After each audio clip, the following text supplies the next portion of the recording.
नमस्कार. कोल्हापुरी तडका या चॅनेलवरती तुम्हा सगळ्यांचं मनापासून स्वागत आहे. आज आपण बनवणार आहोत मेथीची भाजी आणि थोडेसे पोहे वापरून भन्नाट चवीचा, जो घरातील लहानांपासून मोठ्यांपर्यंत सगळेजण आवडीने खातील असा भन्नाट चवीचा नाश्ता आज आपण पाहणार आहोत. भाजी ही सर्वजणच खातील असे नाही, पण हा जर नाश्ता तुम्ही बनवलात तर सगळेजण आवडीने खातील. चला तर असा नाश्ता कसा बनवायचा ते पाहूया. त्यासाठी मी इथं एक जुडी मेथी घेतलेली आहे. ती स्वच्छ निवडून धुवून घेतलेली आहे. त्यात तुम्ही पाहू शकता थोडं थोडं पाणी आहे अजून. आणि त्यानंतर मी ही भाजी काय केलेली आहे, बारीक अशी कट करून घेणार आहे. होता होईल तेवढी बारीक कट करून घ्यायची.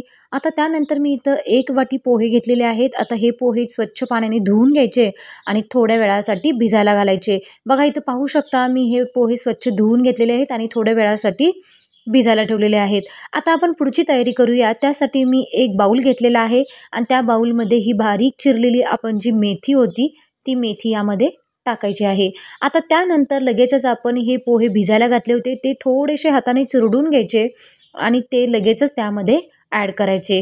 चला तर आता इथं हे एवढे पदार्थ आपण टाकलेले आहेत. आता त्यानंतर बेसन पीठ टाकायचं आहे. बेसन पीठ इथं टाकताना एकदम टाकायचं नाही, थोड्या थोड्या वेळानंतर आपण हे टाकून घ्यायचं आहे. बघा काय करायचं, त्यानंतर मी जो मसाला टाकलेला आहे ते आहे 1 इंच हळद, 2 ते 3 मिरच्या आणि लसूण आणि थोडंसं अर्धा चमचा जिरे आहे, त्याचे वाटण मी त्यामध्ये टाकणार आहे. आता त्यानंतर 2 चमचे मी इथे तीळ टाकलेले आहेत आणि 1 चमचा जिरे, 1 चमचा ओवा आणि 2 मोठे इथं मी बारीक कट करून घेतलेले आहे ते म्हणजे कांदे भरपूर प्रमाणात टाकायचं. आणि त्यानंतर मी इथं लाल तिखट टाकलेलं आहे, चवीपुरतं मीठ टाकलेलं आहे.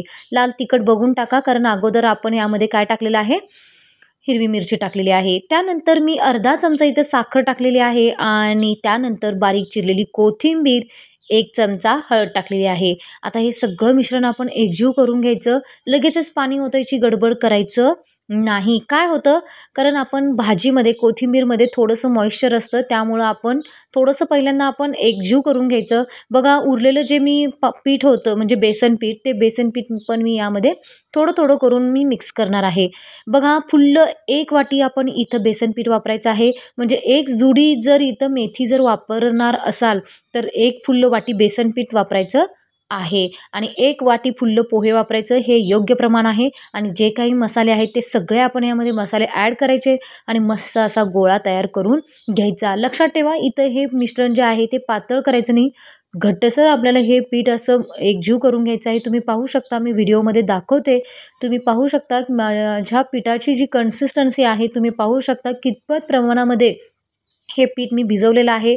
म्हणजे त्याची कन्सिस्टन्सी तुम्ही पाहू शकता.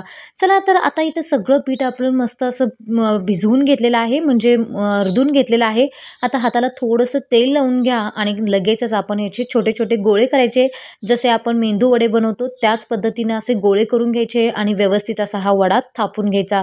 बघा मी व्हिडिओमध्ये दाखवते त्या पद्धतीनं असं गोल गोल त्याला आकार देऊन तुम्ही असे हे वडे बनवून घ्यायचे आहेत. बघा इथं आपण जेव्हा कांदा वापरला तो कांदा बारीक आणि एकदम लांब लांब कांदा वापरलेला आहे. या कांदा असा बारीक टाकला की वडे दिसायलाही खूप सुंदर दिसतात.